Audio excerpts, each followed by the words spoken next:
Good morning, good morning, good morning, you guys. It is the 14th day of February. Happy Valentine's Day. What I want to tell you as I kick off our next set of HBCUs, we're in the B's.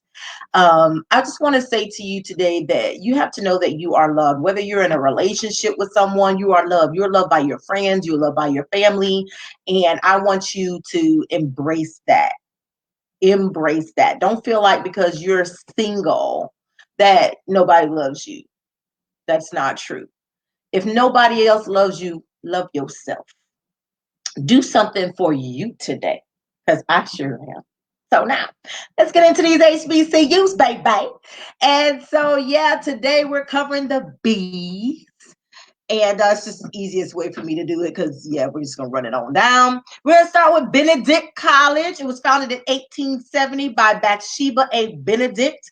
It is a private co-educational liberal arts institution with 2,100 students enrolled in its 34 baccalaureate degree programs during the 2017-18 academic year. It was founded under the auspices of the American Baptist Homes Mission Society. And let's see, it provided $13,000 towards the purchase of an 80-acre plantation near Columbia, South Carolina. That's where Benedict is. And when I say that, I mean Mrs. Benedict of Pawtucket, Rhode Island. $13,000 was a lot of money back then. So, but she was the first philanthropist of Benedict. And so, yeah. And it was for recently freed people of African descent. Operating in a former slave master's mansion is where Benedict was established. And in the words of the founder, it was to prepare men and women to be a power for good in society. On November 2nd, 1894, the South Carolina legislature chartered the institution as a liberal arts college, and the name Benedict Institute was formally changed to Benedict College. So there you go, Benedict College. It is on Hardin Street in Cola, Columbia, South Carolina. Let's get into the academics of Benedict. So for those of you who, you kind of want to stay in, in the South, you want to stay, you got some HBCUs right there with you. They have the School of Business and Entrepreneurship, Arts and Sciences, Education and Human Services, and Military Science. And so they have a Master of Business Administration.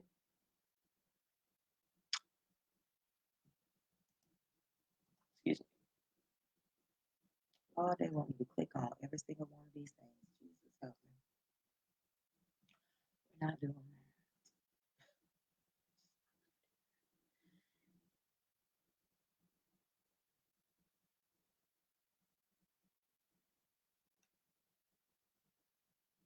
Hold on a second, you guys.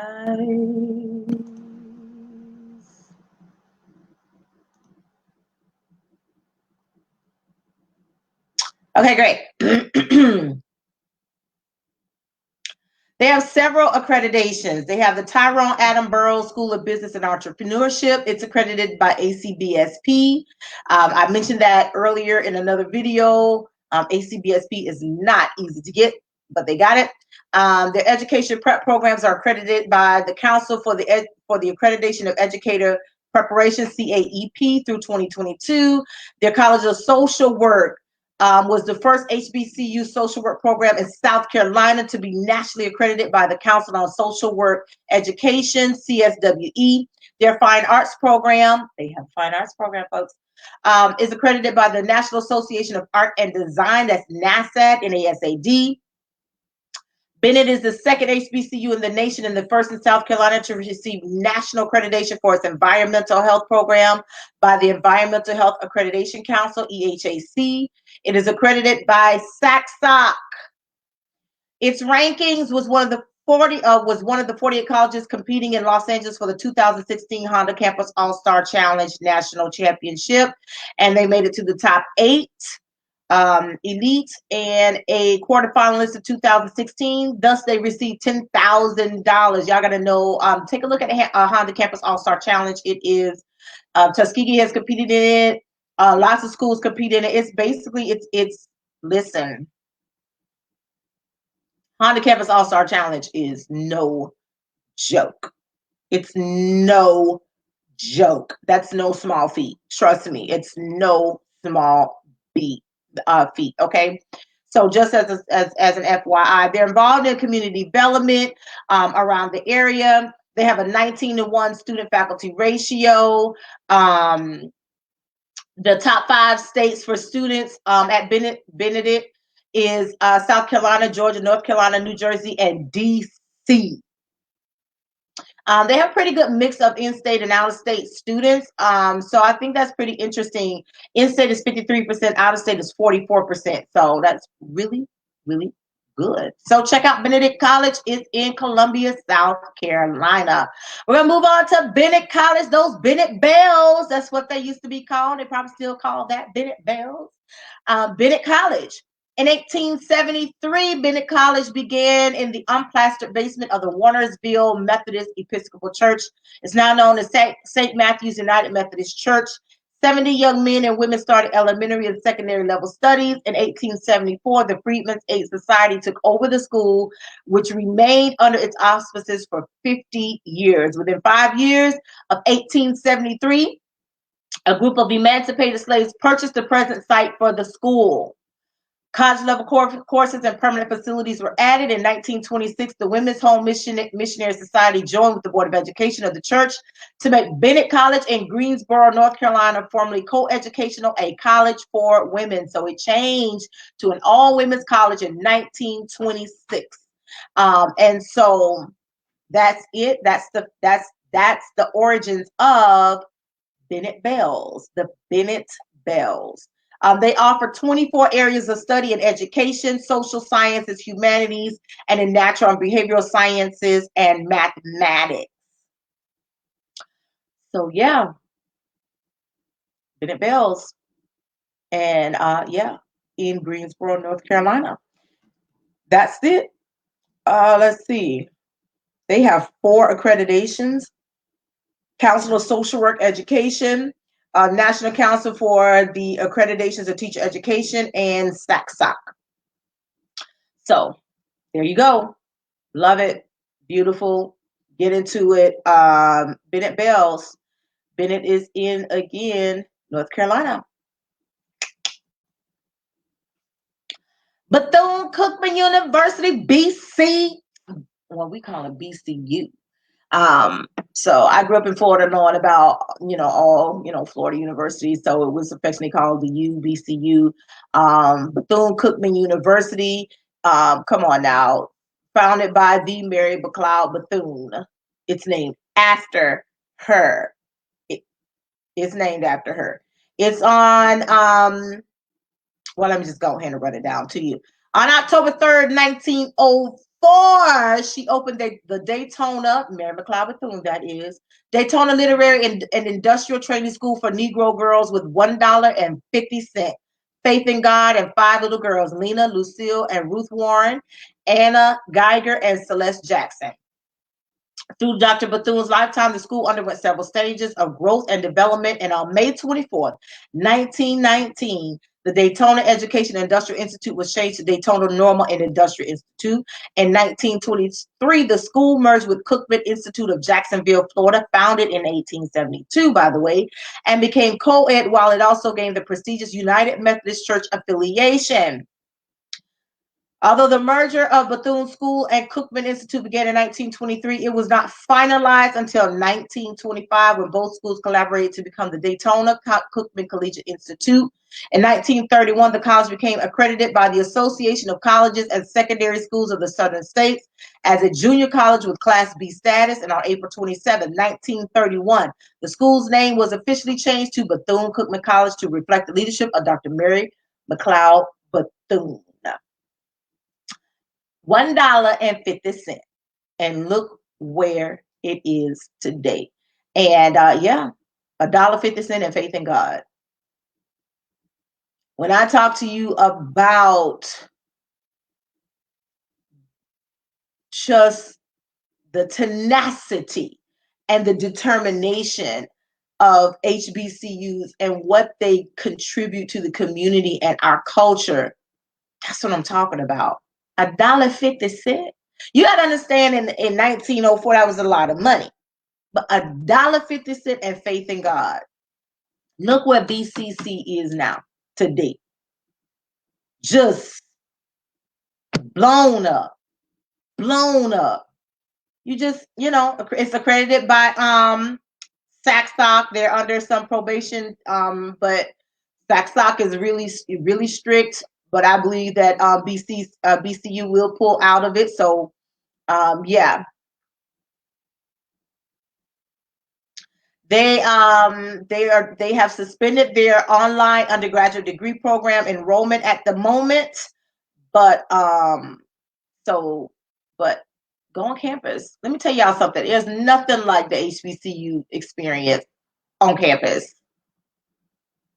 It's just nothing like it. I'm just saying, it's just nothing like it. It's just nothing like it. Okay. Bethune-Cookman offers 36 undergraduate degrees, 7 master degrees. And so they have the College of Business and Entrepreneurship, Carl Swisher Library and Learning Resources Center, College of Education, Global Online College. Again, they have suspended their undergraduate at the moment. School of Graduate Studies, College of Health Sciences, School of Nursing, College of Liberal Arts, School of Hospitality Management, School of Performing Arts and Communication, School of Religion, College of Science, Engineering, and Mathematics. So check out Bethune-Cookman College, BCU. It's in Florida. Yeah, check it out. I'm just telling you, it's just yeah, check out BCU. If y'all don't know, it's up there in the Daytona area, Central Florida. It's up in that area, Central Florida. ECU. Bishop State. So let's get into Bishop State. In the summer of 1927, Bishop State Community College was originally the mobile branch of Alabama State College University in Montgomery, Alabama, during the presidency of Dr. Harper Council Trenum. It was established as an in-service arm of Alabama State College that offered extension courses to African-American elementary and secondary teachers in Mobile. That's Bishop State Community College. Those are their origins. You can go on their website and read more about them and their history. It's just, again, you see that theme about teaching, teachers, because it matters. It really does matter. So, yeah, the annual impact of Bishop State Community College on the local economy is about 34 million. Bishop State Community College employs 297 people from the community, 211 full-time, 86 part-time employees. They have as of their 2018-2019 academic school year, they have 2,860 enrolled students. 58.3% of those are female, 37.71% of students were minority, 49.8% enrolled full-time, 96.3% are Alabama residents, 81.2% receive financial aid. The average age is 24.7%, 85.65% of total degrees or awards in academic 2017-18 were in career technical fields. And that's not surprising for a community college. They are accredited by SACSOC. So take a look at Bishop State Community College. I believe they have several campus locations. So let's see, they have their main campuses in Mobile, Alabama. They have Baker Gaines Central, that's also in Mobile, Southwest. So all of their campuses are in Mobile. They have, most of them, they have a Theodore site in Theodore, Alabama. They have a SEMS, SEMMES site, and then some off-campus sites elsewhere. But that is the community college. So in academics, they have a business, and they have their programs include business and economics, developmental education, early childhood education, health-related professions, humanities, mathematics, natural science, and social sciences. 15 to finish programs with CIP codes, For their technical workforce development, of course, they have the GED, adult basic education programs, business and industry training, computer information systems, consumer and transportation technology, commercial and industrial technology, engineering and construction, ed2go, welding technology, and workforce development. I was just talking with someone last night about the trades and how important that, you know, we stick with trades and don't let, you know, don't get away from trades, because at the end of the day, we need tradesmen. Just the other day, there was a company right down the street that were doing interviews on the spot, no resume needed, for electricians. And so that tells you something. Never don't think that just because you go to trade school that, listen. The person I was talking to said the people that in his high school who went to technical trade school are making $40,000 and $50,000 a year. Whereas some of the people in high school that went to colleges are still struggling. Don't look down at trade, because trades are in demand. You're going to always need an electrician. You're going to always need somebody to do HVAC. I'm trying to tell you, you're going to always need somebody to understand plumbing. And, you know, you're going to always need that. Trust me. And there's so much further you could go with it. So don't turn your nose away from trades. I'm just saying, they are definitely a viable option. And for African Americans, trades were solid for us. So on to Bluefield State College. It was founded in 1895 to provide higher education to the children of African American coal miners in the region of West Virginia. Coal miners. There were African American coal miners. So just as an FYI, so yeah, by the midpoint of the 20th century, the school was a celebrated gem of African American culture, earning its ongoing recognition as one of the nation's historically Black colleges and universities. Heavyweight champion Joe Louis held boxing exhibitions in the gymnasium. Langston Hughes read poetry on campus. Count Basie and Duke Ellington played at fraternity parties. So just check it out. Bluefield State College. It is in Bluefield, West Virginia. You'd be surprised at, you know, just what you can find out about HBCUs and schools in general. Just schools in general, you know, if you just dig a little bit deeper. So yeah, they have 5 schools at Bluefield State College. They have arts and sciences. That is their largest school. It offers 5 degree programs and several minors ranging from humanities to criminal justice administration. They have a School of Business. It is the area's only nationally accredited business school. They offer various career center programs designed to provide students with the skills and knowledge required to succeed in today's dynamic business world. They have education, prepare students to be both informed teachers and gifted mentors at the elementary and middle school levels. Teaching, remember, see that theme again, teaching, engineering, technology, and computer science. Equip students with a strong command of engineering principles as well as practical job-ready skills. I can't even tell you how relevant that is. I don't care what you study. You need practical job-ready skills, because you can have all the technical know-how for whatever field you go into. But if you don't have just some basic practical job-ready skills, you will struggle. Nursing and allied health provides a quality, affordable, and geographically accessible educational foundation for professions in nursing, a variety of imaging modalities, and studies in allied health. That is Bluefield State College in Bluefield, West Virginia. Check them out. And we round out today with Bowie State University. It is in Bowie, Maryland. It's one of the schools that I actually got to visit on my college tour, my HBCU college tour. And so yeah, it's just cold. I don't do cold, so everything north is cold to me. But yeah. Bowie State University is an outgrowth of a school opened in Baltimore, Maryland by an organization dedicated to offering educational opportunities that the state failed to provide for its Black citizens. It offers 23 undergraduate majors, 19 master's degree programs, 14 specialty certificates, and 2 doctoral programs. Bowie State. So, founding of the first school. Okay, The Baltimore Association for the Moral and Educational Improvement of the Colored People, that term colored, remember that's a historical term for blacks, was organized in 1864 by 46 men comprised of businessmen, lawyers, clergymen, and Quakers, committed to opening schools to educate the state's newly emancipated citizens. And so, yeah. The association opened its first Baltimore school, School Number 1, on January 9th, 1865, and the African Baptist Church in Crane's Building on the corner of Calvert and Saratoga Streets. The school offered courses in the elements of education. Courses to train teachers were added in 1866. There you go again with what? Teachers.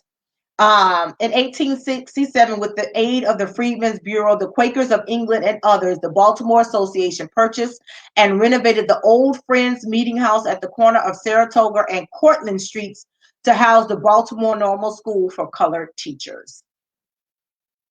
After repeated petitions from the Baltimore Normal School trustees, the state legislature authorized the Board of Education to assume control of the school in 1908 and redesignated it as Normal School Number 3. By 1910, the state decided to relocate the school to Bowie, Maryland, purchasing 187 acres, formerly known as Jericho Farm, dating back to 1716. The school opened at the new location in 1911 with about 60 students. And Don Speed Smith Goodloe was the first black man to head the school as principal. In 1914, its name changed to the Maryland Normal Industrial School at Bowie. So the campus that it sits on now, that 187 acres, was formerly Jericho Farm, that dated all the way back to 1700s. I really want you guys to pay attention to the fact that the Quakers were very much involved in the founding and just the history of Bowie State. The school transitioned to a liberal arts college in 1963. And so, yeah, just something for you to understand about Bowie State.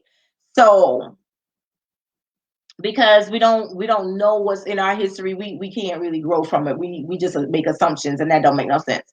So Bowie has the arts and sciences that includes communications, language, literature, and cultural studies, military sciences, technology and security, fine and performing arts. They have a business program that includes management, marketing, and public administration, education that includes counseling, educational leadership, teacher learning, and professional development. And then they have professional studies in behavioral sciences and human services, nursing, psychology, and social work. So check them out. Bowie State University, founded in 1865. It is in Bowie, Maryland, on Jericho Park Road. So that's it for today. Those are all the HBCUs for today. Love you guys, and remember to spread lots of love and light. Have a great day. Happy Valentine's.